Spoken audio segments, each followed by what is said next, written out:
Good evening, friends. I welcome you all to the Science and Technology Analysis today. Today, I am going to discuss with you about the standard theory of particle physics. What is particle physics? We are surrounded by matter. We all know the matter is made up of atoms. The atoms are in turn made up of subatomic particles like neutrons, protons, and electrons. The neutrons and protons are at the nucleus of the atom, and the electrons are just circling around the nucleus. The neutrons and protons and the electrons are broadly called as fermions. The fermions are the matter which is perceivable by our eyes. The fermions are broadly divided into two: quarks and leptons. I have already told you the neutrons and protons which are located at the nucleus of an atom. These are broadly called as quarks, and the electrons circling around the nucleus. These are called leptons. So, the fermions, which is the matter which we see in the universe, is divided into quarks and leptons. So, quarks and leptons are the atomic particles, subatomic particles which form an atom. As I said, there are two broad bases of particles: fermions and bosons. I have told you what fermions are. Now, bosons. Bosons are the forces that are operating inside an atom and exerting the forces which give mass to the atoms. These bosons are of three types: W plus bosons, W minus bosons, and Z bosons. These bosons are having some mass. Mass means the item, the material which can only be moved by force. So, bosons are the forces which apply on the quarks and leptons and move them. This is the fundamental theory of particle physics. These are particles. So, let me sum up. The particles are the atoms which we see around us.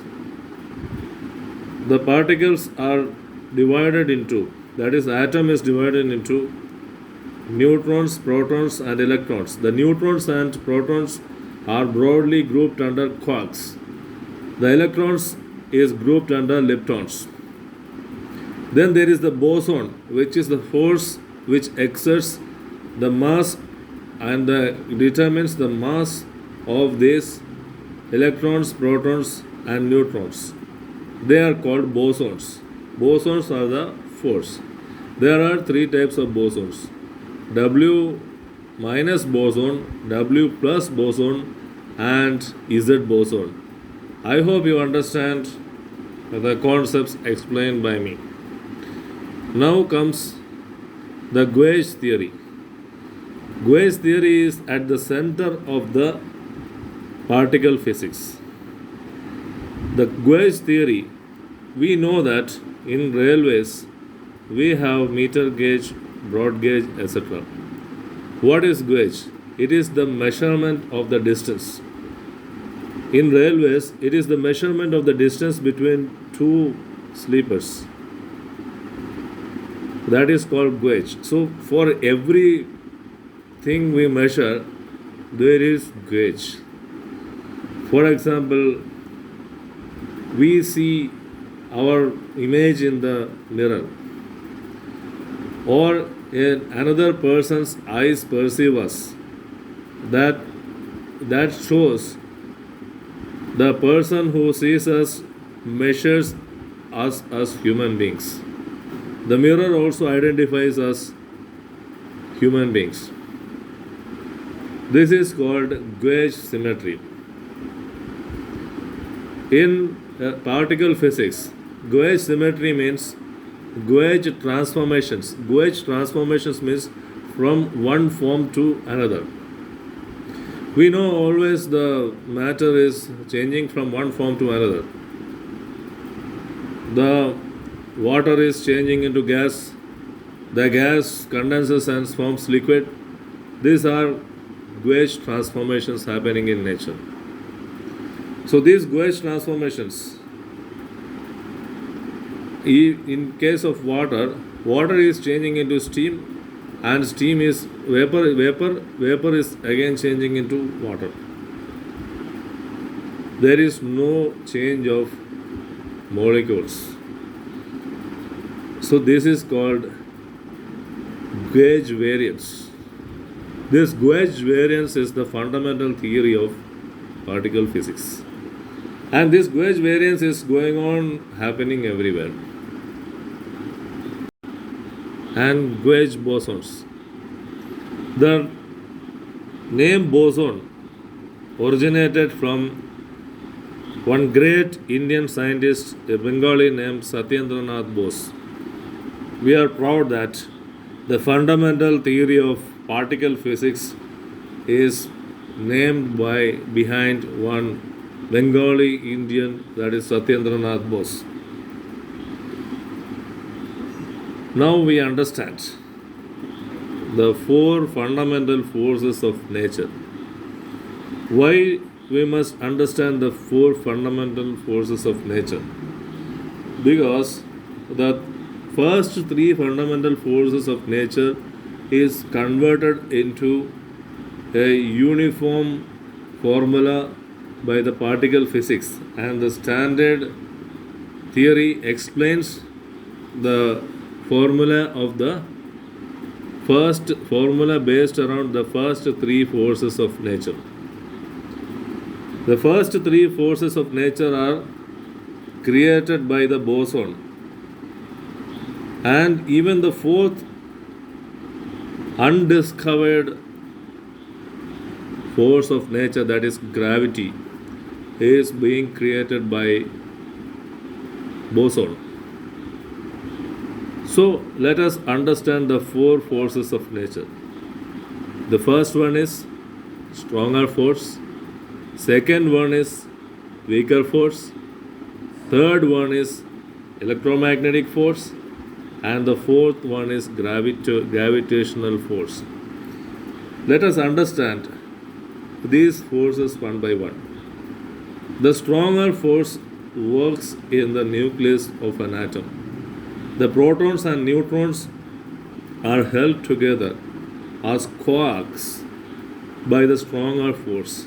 Stronger force is applied only when the particles are very near to each other. Weaker force, on the other hand,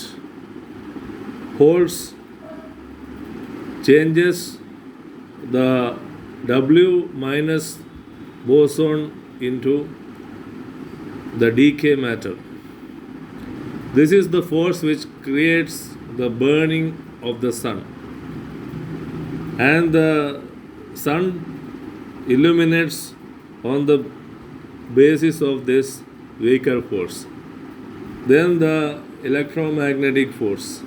The electromagnetic force is responsible by two forces, that is electrons and the magnet. The photon, which is the symmetry of its own nature. Photon transmits electricity. The two forces of nature, that is electromagnetic force and gravitational force, are responsible for measuring or gauging the longer distance particles, that is between stars. In the night, we go and watch the star or night skies, and we watch the stars and the moon. This phenomenon is being contributed by electromagnetic force. The photons transmit electricity. The photons are responsible for electromagnetic force. Then the fourth force is the gravitational force.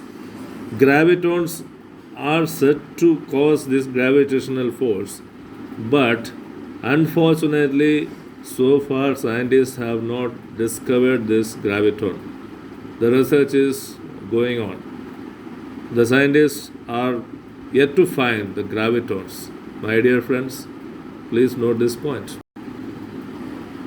So you could understand that the first three forces of nature are being explained by the standard theory of particle physics.